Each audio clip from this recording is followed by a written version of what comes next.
Thank you all for tuning into another edition of Splitting Hairs with Max, Nicky, and Nickon. As usual, I'm Max. I'm Nicky. And I am Nickon. And together we're Max, Nicky, and Nickon. Sorry, I ruined that timing. It always sounds like some kind of like kindergarten class, like trying to, like a teacher getting their kindergartners to do something together, you know? Yeah. One of these days. Well, Nickon, we had quite a exciting past few days for you, huh? That's right. I'm an uncle for the first time. Uncle for the first time. Is an uncle for the Congratulations, and congratulations to our dear friend, Katayun Katayun Hamati. and Danny. Yep. And Danny, her husband, Yep. on their first child. First child. I'm going out on Tuesday to go meet him. Oh, that's fun. So, yeah. Man, the pictures you sent me were so adorable, though, you know? Yeah, he's a little cutie. Kat also, she sent me a picture, too. Nice. Yeah, very, very cute. And, you know, there's a present that we sent that should be arriving very soon that I think to their household, so... All right. Well, I'm not going to ask what it is because I don't want to ruin the surprise for her because I know she's watching live. Yeah, I hope so. Yeah, after just having a baby, give the baby that's like, she better be watching live, you know. Give the that's baby, that is the priority here. That give the baby, you know, some, you know, an understanding early on of what good debate is. Or also an understanding or of bad what's debate. Yeah. Or an understanding of what soothing voices sound like. Yes. But yeah, welcome to the Uncle Club, you know. It's Welcome to the Uncle Club. Thanks. You know, I know Nickon texted me yesterday and said, you know, it hasn't really hit me yet. And I told him, it won't hit you really until you hold the baby in your hands or arms for the first time. And you said, and that's when you fall in love. And a little tear dropped from my eye. Really? Because there was something in your eye. You were just... Because, yes, there was some debris. At the same time. Well, Speaking of eyes, though, by the way... There is something about it when you're holding the baby. It's just like, you're like, this is my blood, you know? Blood of my blood. To quote Game of Thrones. Well, I was going to quote DMX, flesh of my flesh, blood of my blood. Oh, is that... Wait, is DMX also do... Oh, you make me lose my mind. Oh, yeah. Of course, that's like his biggest hit. I know, I'm just trying to remember my middle school days riding the bus, you know, anyway. Not his best song, but yeah, definitely up there in famousness. Rest in peace, DMX. Right. That's right. Yeah. But anyway, as we get into it... Wait, hold on. I just want to mention eyes. You were mentioning, you know, tears from your eyes, and I mentioned debris in your eyes. I was just reading an article about LASIK surgery and how the quoted percentages of satisfaction rates are actually lower than they quote as satisfaction with LASIK surgery. This article was about a woman who got LASIK surgery, and there was some debris left behind her cornea, and she's just basically she had to quit her job that had to do with being able to focus more clearly on things, and she gets headaches, migraines, and she said, but isn't it done by lasers? Like, how do you get debris? There's nothing to artifact. No, they have to peel back the first layer of your eye. Is that so? Yeah, I don't even like hearing about it because it kind of freaks me out. Well, a little bit. You guys are glasses wearers, right? I wear contacts. Yeah, I wear glasses when I drive or watch a movie. But I'm like right on the cusp where I don't actually, you know, when I renewed my license, they said, well, we can put that you need corrective vision or not. It's up to you. And I was like, well, say I don't, just in case I don't forget my glasses, you know, when I'm driving. But in any event, I still always wear my glasses when I drive anyway. But so I'm on the cusp, though. But in any event, it was just kind of a scary thought that this woman was there's this debris that is causing her sometimes double vision, and just I don't know. It just seemed, I don't know. Sounds not great. You were taking a chance, I guess, but I know other people that have gotten LASIK surgery and they swear by it. So I don't know. Yeah, most people I know have been okay. Yeah. So, station business, Max. Bum-ba-dum, station business. Any station business, guys? Well, Guess the next Vintage Basement with Max and Nicky again is on Saturday, May 13th or 12th. It's a Saturday. And I think 13th. In Brooklyn at 7 p.m. Or maybe 12. And we will start promoting that in maybe a week or so. Something I also wanted to mention was Nicky and I did a little write-up recently for a current play at Playwrights Horizons. Which is on Off-Broadway. So called Regretfully So the Birds Are. It's a kind of, it's not your typical write-up. We kind of used a sort of late-night talk show format in written out form to kind of invite the play onto our late night talk show. Mm-hmm. And if you're interested in taking a look at some of our writing, it's based on this play, or just in discussing this play. We think it's pretty fun and hopefully kind of funny too. You can check it out on the Playwrights Horizons website. I think if you just Google in Max and Nicky Weinbach Almanac is their I think their monthly magazine that they release, but it's also digitally released. And Almanac or Playwrights Horizons or something like that, and you'll find our article. It's titled Late Night Talk Show. I will say that initially Max and I had an opening and closing to this piece that was even more absurd than what you're going to see, but they thought it was a little too confusing. We didn't, but so we had to take that out. But in any event, check it out. It should be fun, and it's based on this play, or it's talking about a play called Regretfully So the Birds Are, which is currently being shown at Playwrights Horizons. Mm-hmm. All right, and so this is like when you say it's a write up, is like an analysis of it, or kind of an analysis, yeah. Okay. But sorry, I just dropped something. Analysis, musings. Sorry, it's Playwrights. It's a co-production, by the way, by Playwrights Horizons and WP Theater. Yeah. And it's by, I just want to remember, Julia Izumi. Sorry. Just feel like I should mention the writer of the play. Of course. Yeah. Nickon, anything? No, nothing new from me. Just Onus Optics. Yeah, Onus Optics, of course. OnusOptics.com. Go protect your nose from the sun. And your eyes. And well, yes, of course, your eyes. That's almost a given at this point. Yeah. And then I'll be in San Francisco for a week. So cool. Yeah. So you guys ready for Grammar Corner? Yeah, sure. Grammar Corner.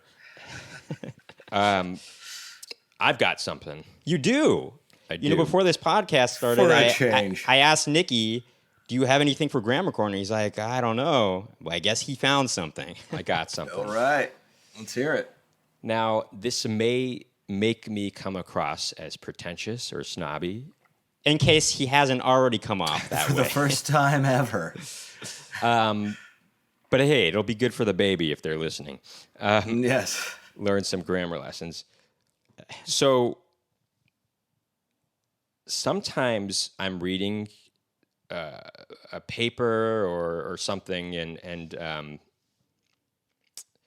somebody will use the passive voice and the active voice within the same essay or article. Oh, I mean, that's just bad grammar. That really bugs me. That's not even bad. That's not even bad grammar. That's just bad. Is it grammar? I guess it's just it's bad grammar, continuity, actually. Is bad. What it is. Bad. Yeah. If you're gonna write in bad a certain babysitting. if you want to so write, give us an example. So, if for those of you who are not familiar with what passive voice and active voice is, You need look no further than Richard Nixon's famous speech that he gave to the American public when he said mistakes were made. yeah, instead That's of what he I said. made mistakes, he said mistakes were made. Right. Now, in that context, he's trying to lessen the Culpability. guilt, the Yes. guilt on him or the culpability. Yeah. That's right, Gemma. Yes, Grammar Corner is meant to be pretentious. That's why it Yeah. is funny. That is Exactly. true. But also, But we are it's really expressing real gripes we have, I guess. Sometimes. Oh, they're real I'm- gripes. I would say that even though in an English class in college or literature class, they'll urge you to use the active voice always. I don't even have a problem with passive I voice. think that's not a good thing Wait, to Max, do can because I it makes finish? you Max, it makes can you I have to finish? choose something that they're stylistically imposing Max, upon can I you. finish? Sorry, go ahead. But I think that if you're gonna, I'm okay with passive voice, but you got to stick with it. You can't switch between passive and active voice because it breeds this inconsistency when you're reading, and it kind of makes things a little confusing actually when you're reading. I need to so hear the an active example. voice, would Just to be hear I how made mistakes. infuriating it can be. What's that? He wants to hear I an need example. Let's hear an example. Oh gosh, an example. Well, God, I mean, I just remember reading somebody, when you're in college and you're grading each other's essays before when you're revising Before them. the professor actually grades Yeah, it. and I remember reading somebody's before, and well, first off, I was reading this guy's essay, and I just thought, how did you get into UC Berkeley? You were really a poor writer. But Was it I a I general just class? thought Maybe he you was an must engineer. be good at math and science Yeah, because he's you got are to be an not. engineer. But his essay was riddled with inconsistent, style of writing, and I think that's an important thing when you're a writer. Maybe he was you the want Riddler. to God, I'm a bad writer. I can't even think of words. You want to Yes. establish your voice early on, and part of that is choosing an active voice or the passive. Well, voice. what if the voice that you are establishing early on is confused about what? Maybe that's part of Yeah. the style that you have is like So it's sort of is vacillating between active and passive. Sort of a because you're William Faulkner because kind of. You're being active in the things that you're certain about, but you're being passive about the ones that maybe I actually am going to disagree on this. Actually, now this is going to be Well, a little mini. I want an example still. And you're talking about within one sentence, right? Or what are you No, saying? I'm talking about within one, even in an essay, in a whole article. Sure, yeah. But I guess it's acceptable if is there's that an Kevin? intention. If there's an Because intention, I think it depends on context. That's why I need to hear an example. Because it's like, it depends on. So the if you're topic writing and- about, say, the Golden State Warriors, you would say, Yes. Come on. Stephen Curry won the game for the Warriors. That would be the active voice. But the passive voice would be the game was won by Stephen Curry. I mean, I get the difference between active No, and but passive he understands. voice. But he's saying No. an But example what of I'm when saying is, in that case, for example, you're diminishing Stephen Curry's contribution to the game by using the passive voice because he's not an active participant, so to get speak, that. in the I game. get that. He understands, but he's your- saying an your example. peeve Okay, is- so you would say the Stephen Curry won the game for the Warriors, and as a result,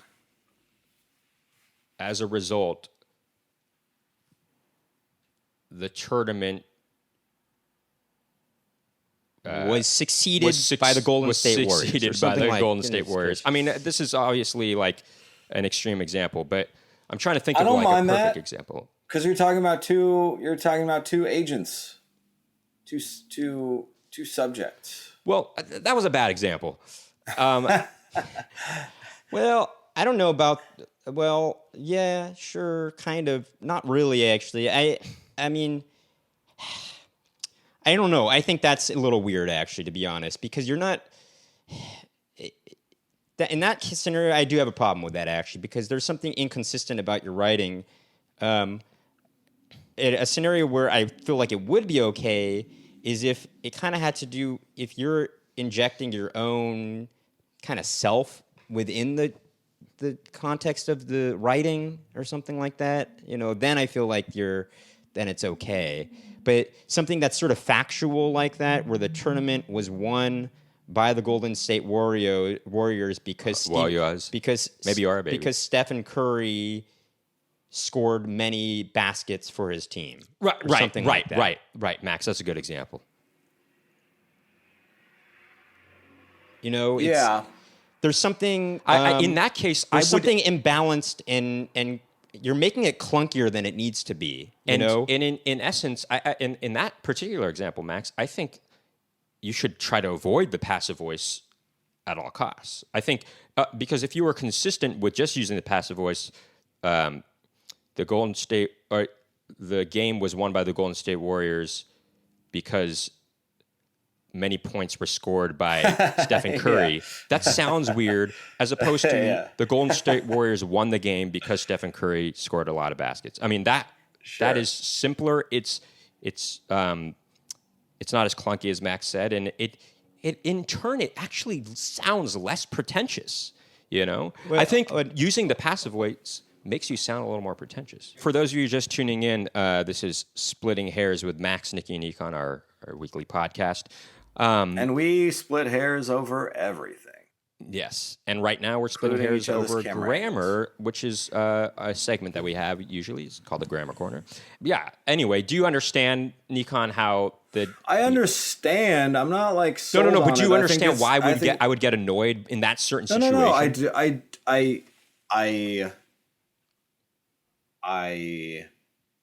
do in theory, but I think by using a fake example, we're not really getting the best. I don't know. Sure. I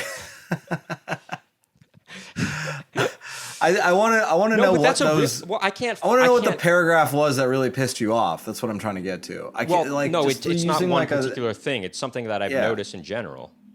Okay. Because Nicky's grading a lot of papers. Sure, yeah. I mean, next time, bring some papers from. I'm sorry, I can't come up with like a specific example that I've come across, but Max is a little hardcore. Well, Max, let's not pay attention to too much. Well, because they were talking about Greece, and I do want to mention that Nicky and I did go last week to a karaoke. It was a birthday, and guess what? I told Nicky and a friend, I was like, I'm going to choose something everybody's going to be down with. Because sometimes people choose songs that don't get the whole group actively involved. And I chose something that I was like, all right, I'm going to choose Summer Nights, the Grease song from Greece, Summer Nights. And everybody was into it. No, Max. Everybody loved it. Max, I chose something that everybody was involved in, and that was Phantom of the Opera. Because it's Phantom of the Opera, for those of you who don't know, it just closed on Broadway last Sunday. It's the longest running Broadway show of all time, and it finally closed. And everybody was involved in the singing along of that. That was really fun. Me too. Hey, it's not a competition, guys. You both got people singing. That's fantastic. Who went first is the question, because you basically rode the coattails of the other person. Nicky won first. So. Well, what do you mean I rode the coattail? No, I didn't. It was a very significant gap between our two songs. But I will say there were a lot more people. people. So you could see it as... Yeah. Well, anyway, go on. Oh, I thought you were anyway, say. this grammar corner, I'm sorry I couldn't come up with a more specific example that actually I came across. But just know, hey, if you're starting with a particular voice in an article, finished with that particular voice. And I would say throughout the whole article. Well, okay. Unless there's a specific intention. There's a specific intention as to why you're switching the kind of voice you're doing. It's too vague. I mean, there's always exceptions. There's always like a little bit of like maybe there's a little bit of artistry to switching it around or something. That's what I'm saying. That's what I'm saying. So that's what I'm saying. But I think in general, when you're writing something that's it's like a current event article or something like that, you're not necessarily going for the utmost stylistic integrity or something like that. Then I would say stick with the voice, because then it gets confusing to the reader, maybe, Right. I can live with that. Any other grammar corner? I just want to go back to how annoying it is when Brits and Australians and whatnot refer to a singular entity that has multiple people inside of it as a plural. So Apple the company, right? They would say Apple have made 10,000 whatever iPhones in the last days, or like. Oh, do they do that? Yeah, yeah. We like talk about it. Instead of Apple, I the hate entity that. has. That's just incorrect. It's incorrect. No, but it's like it's literally how those entire nations do it. I don't like it. I don't like it either. Now that's a good specific example, and thank you. Boy, that grinds my gears. Mine too, man.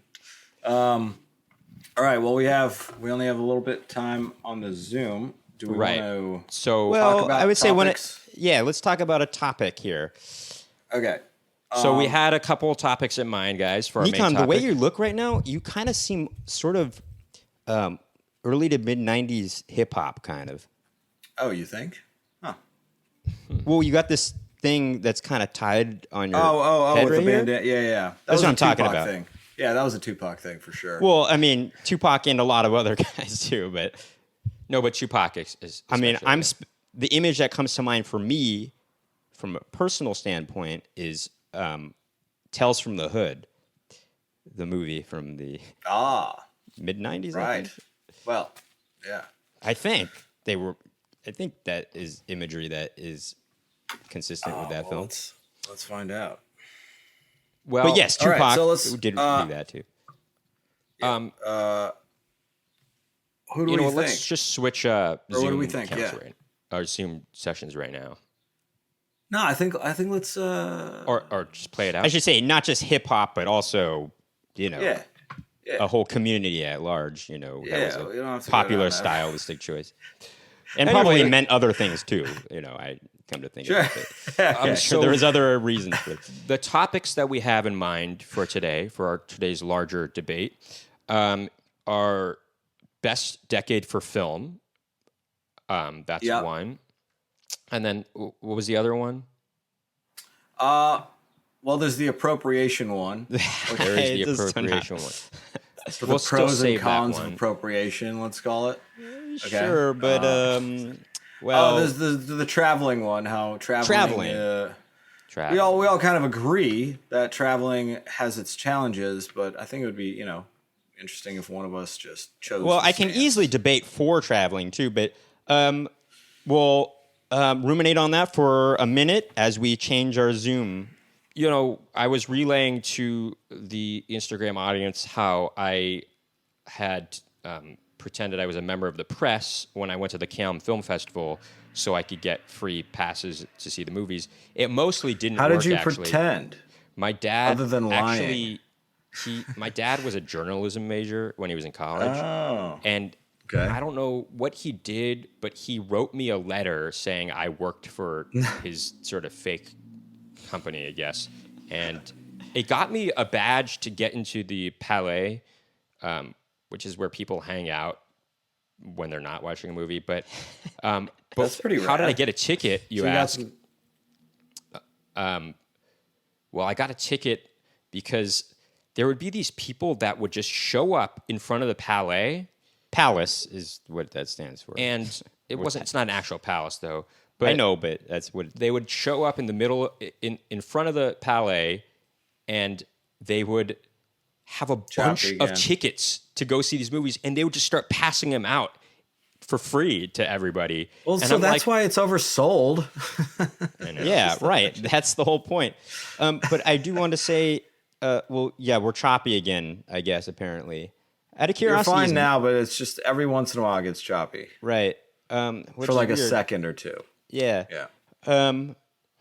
Which is weird. Nickon, am I choppy? Max, that is?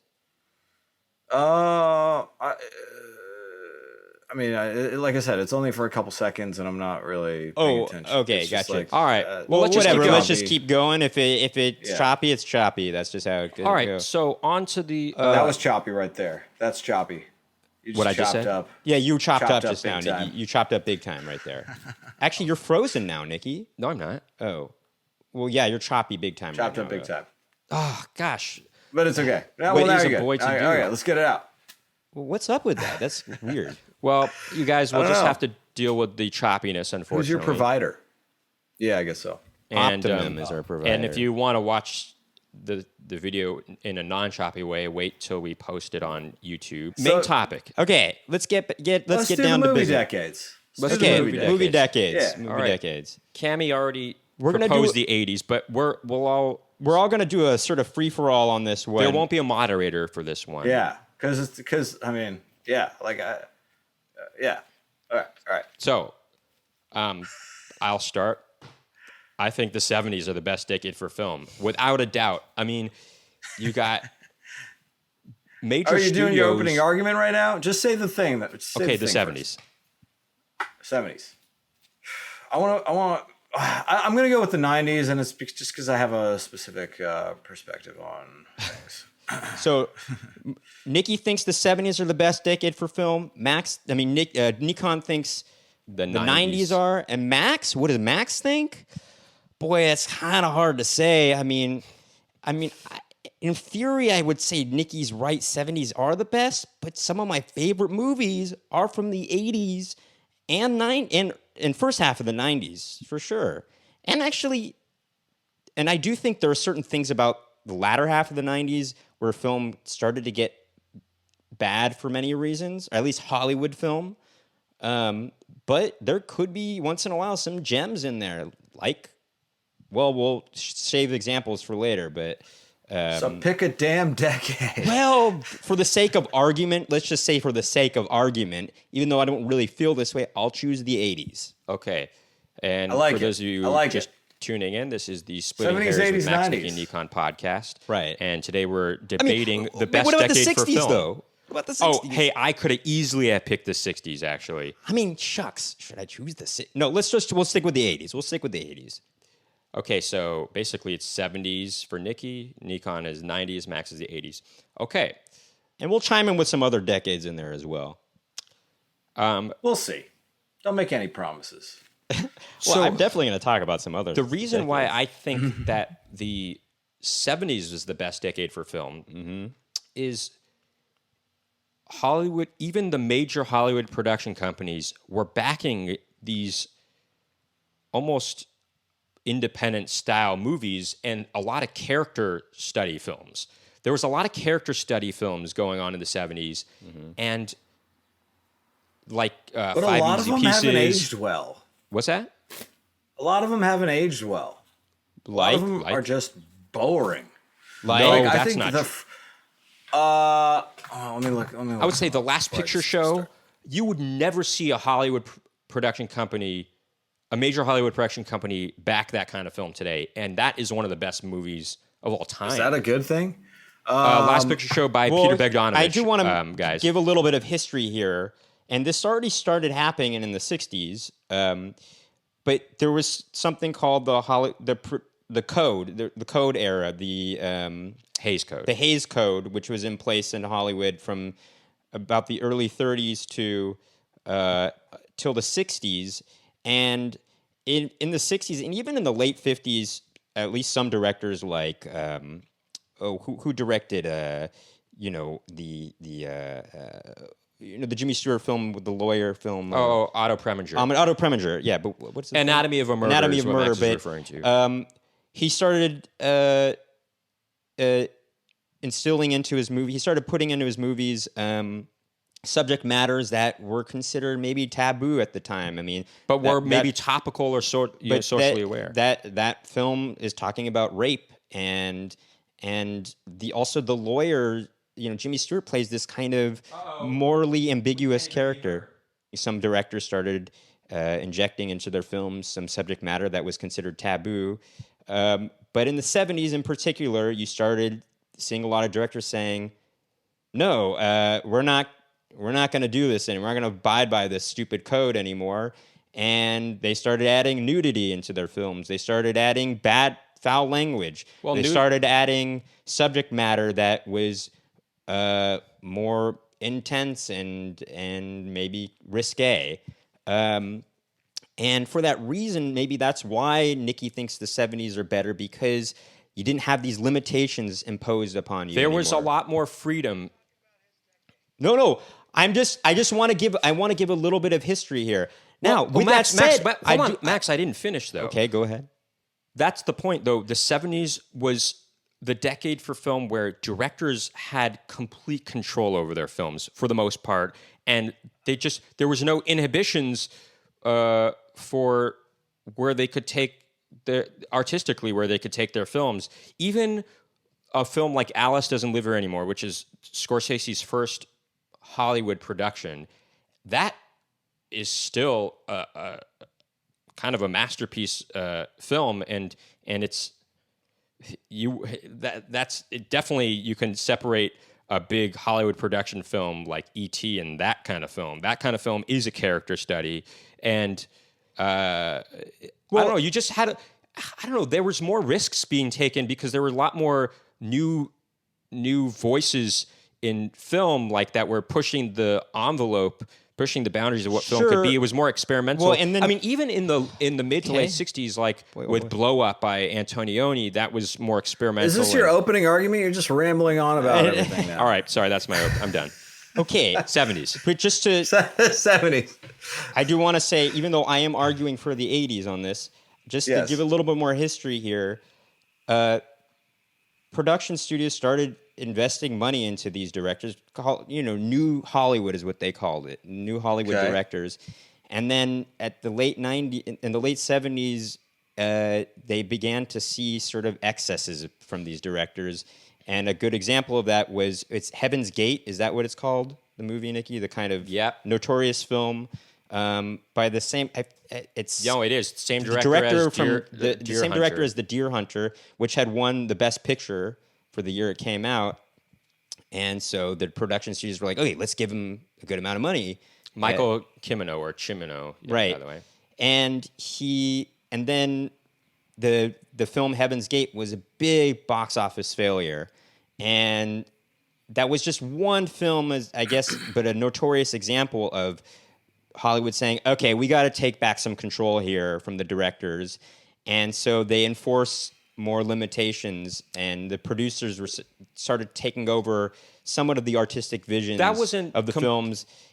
That's what they say. That wasn't it also. For the 80s. There were these blockbuster films that started gaining traction, like Jaws and the Star Wars movies were played heavily into the production studio's favor, actually.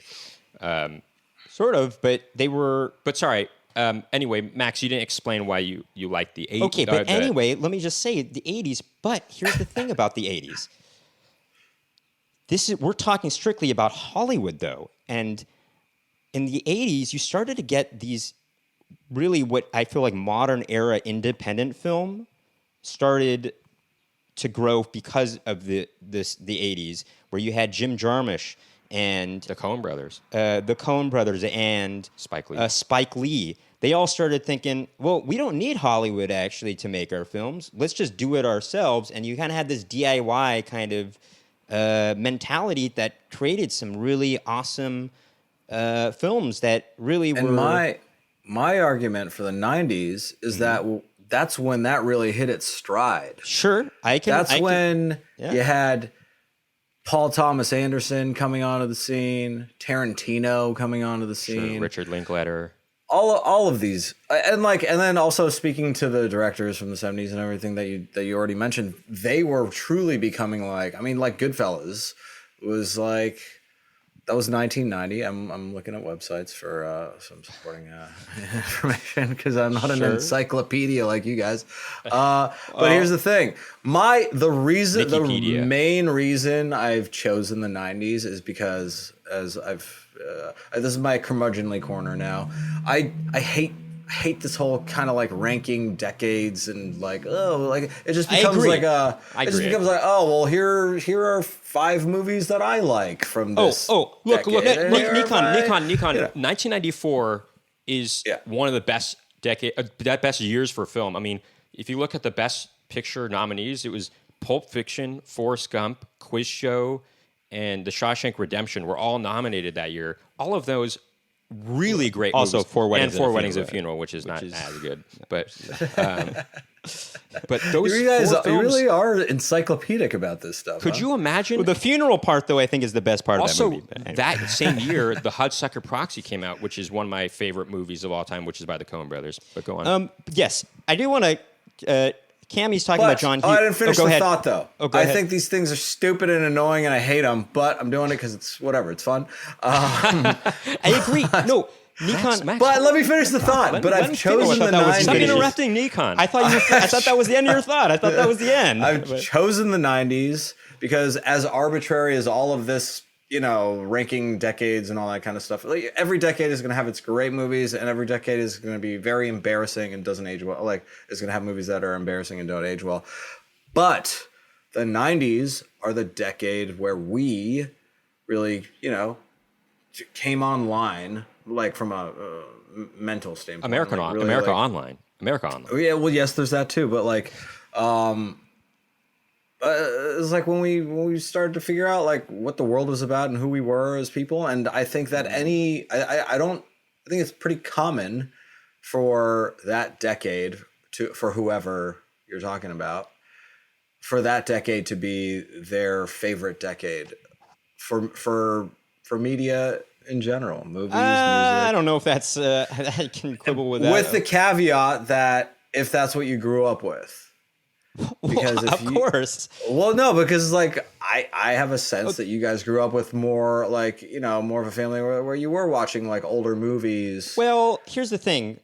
No, but we did grow up with a lot of movies from the 90s and 80s. I mean, look, I was just rewatching clips from the movie Hook the other day, and look, it's a phenomenal movie. It's really good. Aside from Julia Roberts' part in it, I think but there's a lot of great things in that movie, and Steven Spielberg has gone on record saying that he doesn't like the movie and that he wishes he did it. He said he wishes he did it all with CGI, digitally. That's the stupidest thing I've ever heard.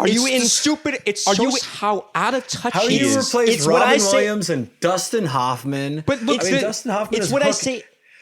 Bob Hoskins as Hoskins is Smee. It's insane in the Membranous region, is what I say. It is insane in the Membranous region. He said he would make Neverland all digital, but I'm thinking... No. It's the sets. The sets were great. Yeah. You got to stop interrupting. Nicky, you talk so much, actually. It's insane. That's insane. Okay, all right. Actually, Max... Go on about Hook. But yeah, the sets, the man-made sets are really part of the charm, actually, of the movie. Like the track that they take the Love it. Yeah, so much fun. So much fun. Even the ship, Hook's pirate ship is really cool. Also, I must give her props because it's one of the best cameos in all of film. Glenn Close plays a pirate that you wouldn't know it's Glenn Close unless you looked at the credits, but she plays what's known as the Boo Box pirate. Not the Boo Box. Yeah. No, not the Boo Box. Not the Boo Box. The Boo Box. It's Mr. Smee, the Boo Box. Yes. Don't you dare try to stop me this time. But Smee. Which one of you doubted me? One of you doubted me. Was it you? It was you. Yes, you. And then he starts walking down the steps, and then he's like, Smee, where's the carpet, Smee? And he's like, oh, sorry, sir. And he stomps, and the carpet, the red carpet flows. It's a brilliant movie. It's hilarious. But it's not just funny. There's a lot of like really touching moments in it that maybe some people might view as saccharine, but I like it. I mean, And it treats Captain Hook as like this real dude who's like, he has no inspiration left anymore because he's lost his greatest rival, and there's nothing left for him to live for. He's multifaceted. He's multidimensional. That's an interesting, an interesting thing that it's like an interesting angle on a villain. It's an interesting angle. Thank you on Hook. Yeah, to the point where he's not even a villain. He's like, okay, he's technically the bad guy, but like, I don't know. He's only the villain when what makes his life necessary is having Peter Pan there, which is interesting. Well, and it makes it all the more poignant when Peter Pan's daughter, or Peter Banning, as he's known in the movie, his daughter starts singing the song "When You're All Alone." It's a very good song. Oh, by the way, the reason for that song... That's a tearjerker song right there. Go ahead, Nicky, if you want to describe why that song is in there. Hook was actually intended originally to be a musical, and John Williams wrote a lot of songs for it, but for some reason they scrapped that idea, but they decided to keep one song in, which is the song that his daughter sings. It goes, "When you're all alone." No, it's when you're alone. You're not alone. No, that's the end, refrain. But Angels he's talking sing when you're alone, which also sounds very similar to Star Wars. Da, da, da, da. Anyway, that's kind of sounds like Star Wars. John Williams, composer. The theme, there's like a Hook theme where it's like a march type of thing, like Star Wars.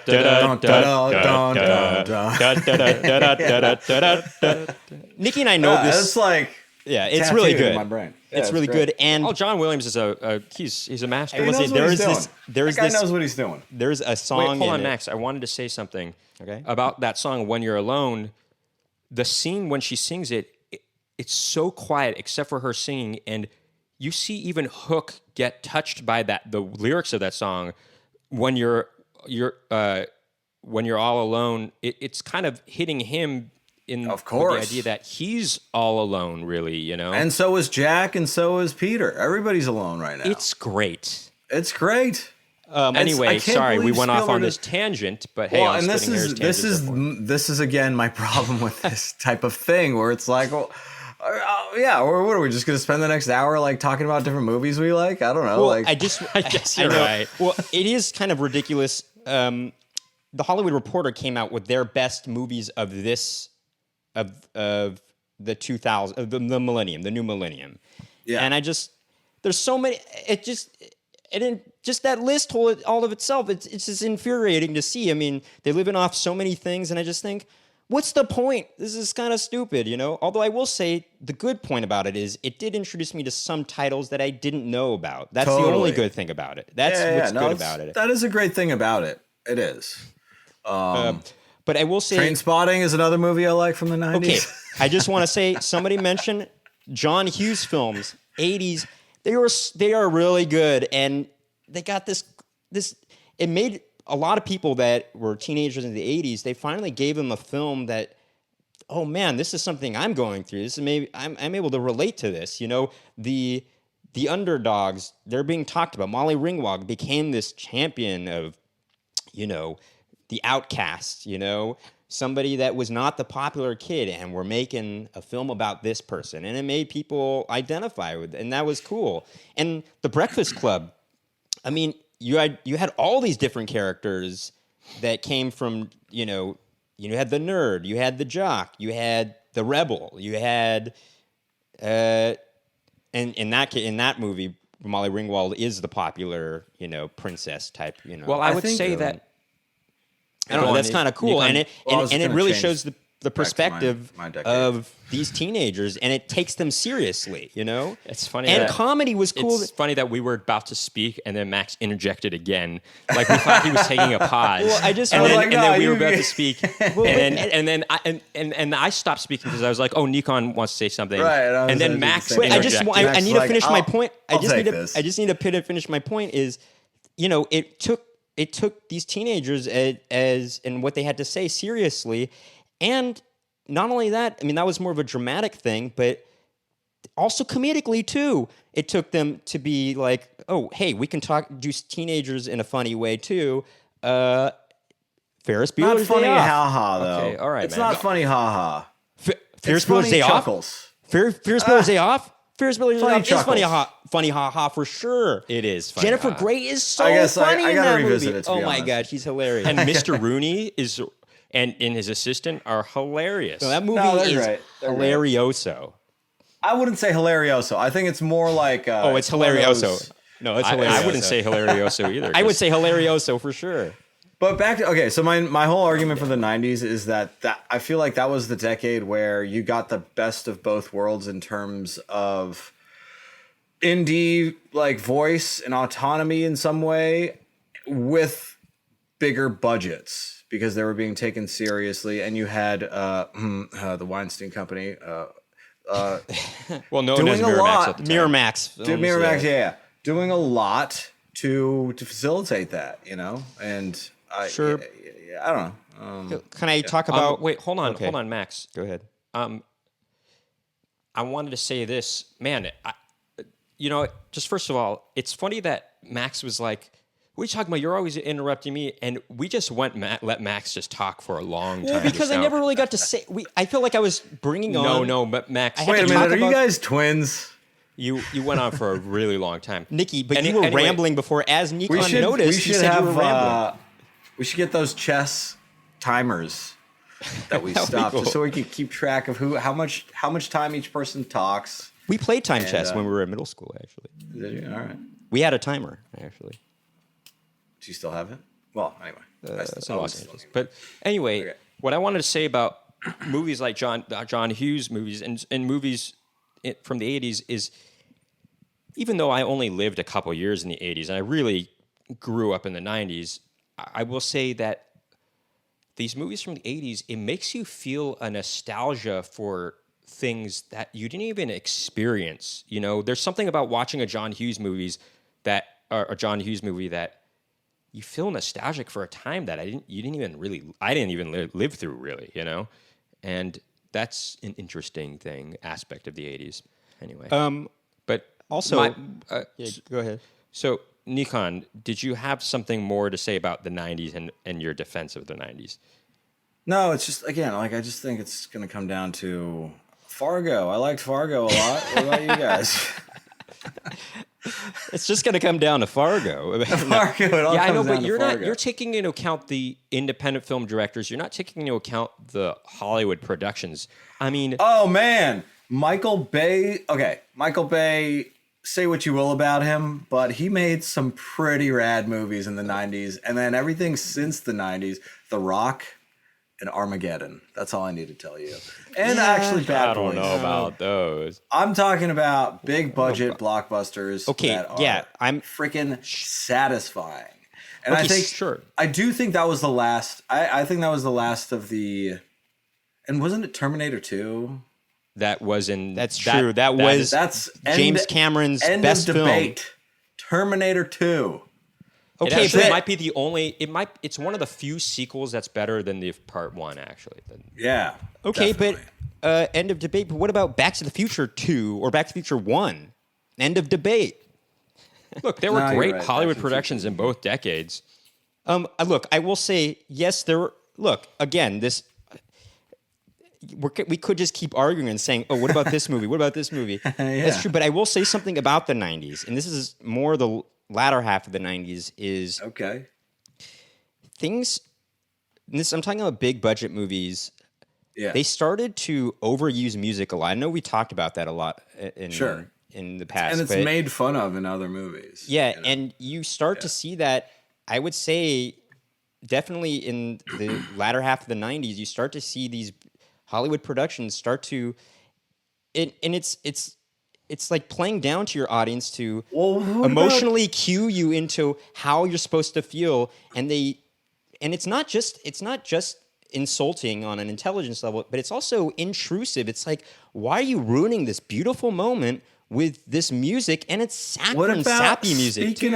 Speaking of music, what about 80s movies where they just feel compelled to like shoehorn like some random pop song by Huey Lewis and the News because it's like honestly, You're targeting Back to the Future. well, yeah, Back to the Future is one of the greatest movies of all time, It and sure I is. actually love Huey Lewis, but And the news. it almost ruins any scene that the song is in.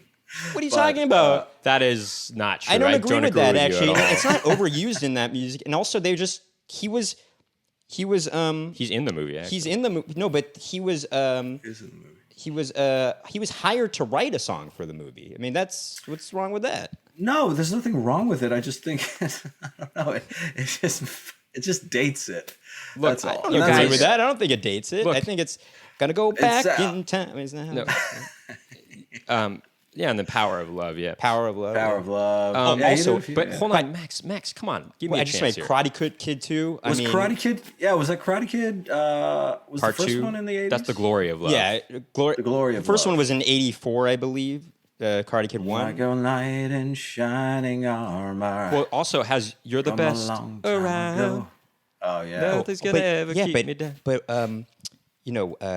what's his Glory name? of Love, Peter Cetera. Peter Cetera. Oh, what a great song, Glory That's of Love. part 2. Part 2. great Anyway, song. it's a great song. L.A. But- Confidential, great movie in the 90s. Look, you guys are all making good. You're saying a lot of good films, but you haven't made a case against the '70s, which I'm was not bogged down by bad movies as much as those I other think 2 there decades are a are. lot of movies. think- Well, personally, I do think that a lot of movies that are lauded by intellectuals are just not as good as they might have been to a Example. 70s audience. Example, Animal I House. can't think of Hold on, any Max, examples. gosh. The pacing is different.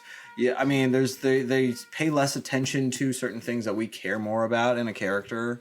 I can't think of any specific examples, but Oh, I mean, okay. you know, I just don't. I don't know if I agree agree with that. I do think that I think they pay more and I'm attention not to talking the about I'm character. not talking about the good movies of the 70s. I'm saying that there are many movies that are critically acclaimed or whatever that aren't necessarily that are just boring to a contemporary. Why don't you just say it? Mirror by Tarkovsky. Yes, it is boring. I agree. or what's the Coppola movie about the spy or whatever? Oh, The Conversation? The Conversation.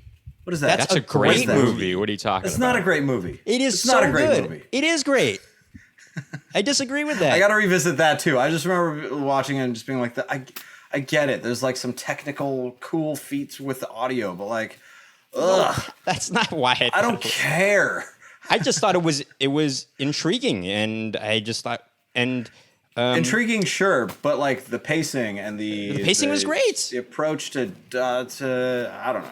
Look, Again, it Nikon, was too long it ago. I gotta depends on when revisit you it. saw it in your lifetime. Also, what's Yeah, his yeah. face? Max, What's his hold on, name? I was just talking.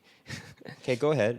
What's his name? What's his face? Well, I want to hear his face now. What's his face? You know, And then we'll go back to Gene Hackman's so good. What an interesting character. He has this interesting dichotomy within himself. He doesn't like people to use the Lord's name in vain, but he's this complex character that's, I don't know, it's Well, interesting. That movie in particular, I thought it's really good. that movie in particular was influenced by the movie Blow Up by Antonioni. Sure. Antonioni, it has more to do with pictures that this photographer is taking, whereas Conversation, it's more audio.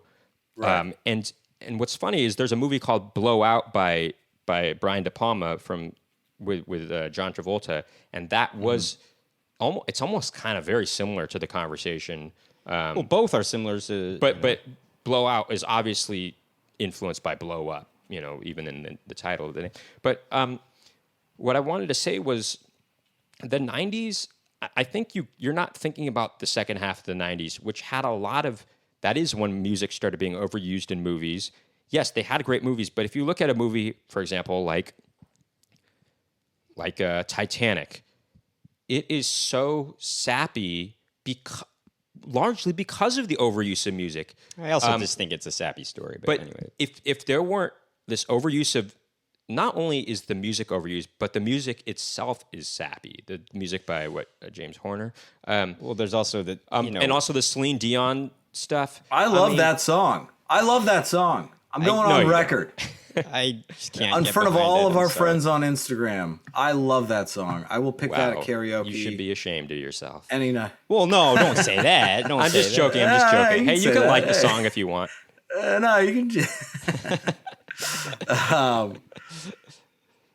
But yeah, But you know, there's movies like that where, I mean, even look, Max even pointed this out, and this was a Miramax film too. Look, I really like Shakespeare in Love a lot, but even that had an overuse of music. I where watched it you're for just yeah. thinking, why is there so much music here? It's already a beautiful film. You don't need to undercut it with this overuse of music. Sure. But again, there were some big budget films that were really great and that have stood the test of time. The Matrix, one of the best movies of all time. Oh I my think. God, The Matrix, yeah. And that used CGI in a really good way, actually, and it still holds up, and Still holds up. And a lot of people. I mean, this was a big, fun movie. I haven't seen it since maybe a couple years after it came out, but The Sixth Sense was a huge thing. That was kind of the twist Sixth Sense ending. was huge. Yeah. But anyway, sure. But as you say, though, but that trend of overuse of music, though, did become a thing. It was also done in the 50s, also, I should mention, or the 40s, or something like that. It was done in older films as well, too. This kind of melodrama. It just makes things melodramatic, Right. But it was reintroduced into Hollywood, I feel, though, in the second half of the 90s. Not that everyone did it, and not that... Yeah, not that everyone did it. And what, But- you're going to hold the entire decade? You're going to hold it against the whole decade? Well, you're going to half look the at you're going to decade. look at Yeah. you're going to look at every decade, and there's going to be Oh, Nicky, Gemma Leslie said Miramax and Nicky. I don't want to be associated with that. Miramax and Nicky. What about Max? you're- HBO Max has just turned to Max now. Oh, there you go. We were joking around how there's going to be another there's- channel called Nicky or There's something. there's always going to be movies in every decade that you're going to look at and think, wow, that doesn't hold up well. I mean, as Max pointed out, all these older generation people seem to love Animal House. I watched it during the quarantine, and it's really a bad movie. It doesn't hold up at all. It's dumb. It's pretty dumb. offensive in a lot of ways, and it's dumb. It's not good at all. It's not Yeah. good. And look, sometimes I like dumb humor, but they don't do it right in that. I think comedy, I think the brilliance, I think the reason that Chaplin, for example, and Buster Keaton, all that kind of stuff are timeless is because they couldn't talk. Because they couldn't talk. And that's Ruined it for that's real. Because like so much of verbal comedy is tied to the context of the time and blah blah blah.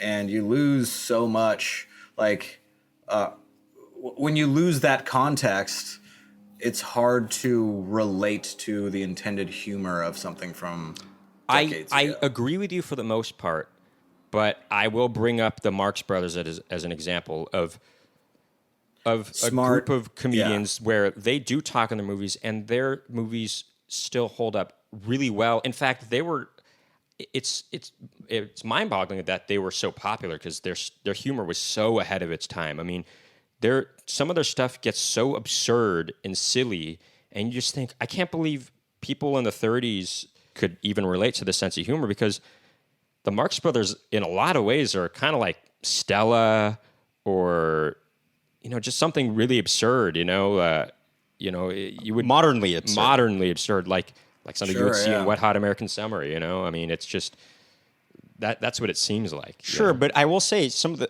Comedic favorite nihilism. things. Yeah, some of our favorite things from the Marx Brothers, I mean, are Harpo kinds of things who actually doesn't talk, which is interesting. Right. It's a visual Right, gag. that's what I'm saying. That's the universality of it. Is like you don't need to know like who was president at the time or whatever. Right. Well, I like Gemma's idea though. We should since we missed a bit of that video, we should just record ourselves just mime talking. and just use the audio that we 40 have. minutes, yeah. That would be funny. Brilliant. Well, Or puppet guys, hands, yeah. Oh, we forgot to do the whole the whole thing is puppet hands. puppet yeah. hands, right? Yeah. Anyway, I think the point of this discussion is that Picking there's no- a decade is awful. Sorry, I just interrupted. Again, you interrupt. It's like you got to give people a chance to talk here, dude. Well, you were. Yeah. Yes, the point of the conversation, I think what it highlighted was picking a decade as the best decade for film. You just can't do it because there's great movies and bad movies from every decade. Yeah. And I get that. I mean, listen, I'm not trying to, I get the reason you wanted to do it. It's because it gets us talking about these things and all that. Well, it's fun. It's fun. Yeah, it's fun. Yeah. But as I can't remember who noted this on Instagram Live, without a moderator, there is a lot of chaos. I guess, right? But also, how would you even moderate a topic like this one? No, whatever. Every once in a while, free for all is okay. Well, Sure, a moderator can kind of keep things in check a little bit, I think. But, Yeah. But look, yeah, no, some of my favorite movies are some Disney movies like Mary Poppins or Cinderella or Pinocchio, and those are a lot older. I mean, Mary Poppins is from the 60s, and West Side Story. look, a lot of these movies are from before any of the decades we just said. So I don't know. Yeah. By the way, Can I 80s? just say I don't get Jaws? I mean, I get it. I get what the movies. I just totally don't- agree with you. It's You don't like- get. Why do people love that movie so much? It's not I don't know. that great, in my opinion. I think this goes back to the audience at the time. Their Yeah. what do you call it? Like their cinematic language wasn't as sophisticated as every decade. The audience's understanding of What is possible? yeah. Is, So I think for them, they weren't thinking about how stupid some of the setups are and why. Okay, there's this vicious shark that's going around killing people. Like what are we doing in the water? But I don't know. I think it goes back to the suspension of disbelief, right? Right. And so Well, you know what's interesting? yeah. Sorry, go on. Well, I was going to say there's a lower threshold for the suspension of disbelief, Right. as you go back in time. Well, you know what's interesting, Nickon, is that people. I have friends who say Jaws is one of their favorites, if not their favorite movie of all time, and they're our age, and I just think, why? I mean, there's way better movies than Jaws. well, but Yeah. also I do want to say though, you were also mentioning there's a lower threshold the more you go back in time. Or wait, wouldn't it be a higher threshold? There's a lower threshold. There's a higher threshold. There's a lower threshold for suspend. The threshold is lower in order for you to suspend your disbelief. Oh, I see what you're saying. In other words, you don't have to Yeah, suspend yeah, your yeah. disbelief. I did. Yeah, I yeah, did. yeah. But yeah, it's interesting because I was talking to somebody about West Side Story, and somebody couldn't get beyond the fact that they're fight dancing, and Right. because it's been parodied so much since then, and people just kind of view it as kind of ridiculous now. But I was just thinking to myself, but you don't understand, this was the originator, this was a huge thing to do at the time. And you kind of also just have to suspend, even somebody just thinking, well, but they're fight dancing. That's ridiculous. I'm like, what do you think ballet is? I mean, ballet is interpreting things through dance. That's what was so cool about West Side Story. They were putting another art form into musical theater that was not really done to that degree before. Anyway, Yeah, totally. But people now view it differently, though, because so much time has gone by, and they think, yeah, it's harder for them to suspend their disbelief that would exist in a movie or something, Well, I think that'll do it for Yeah. this episode. Thank you all for So tuning in. who won? I think we all The won. 80s, I think film the 80s history won. won. Okay. Film history won, yeah. And then if at a you- close second, the 80s.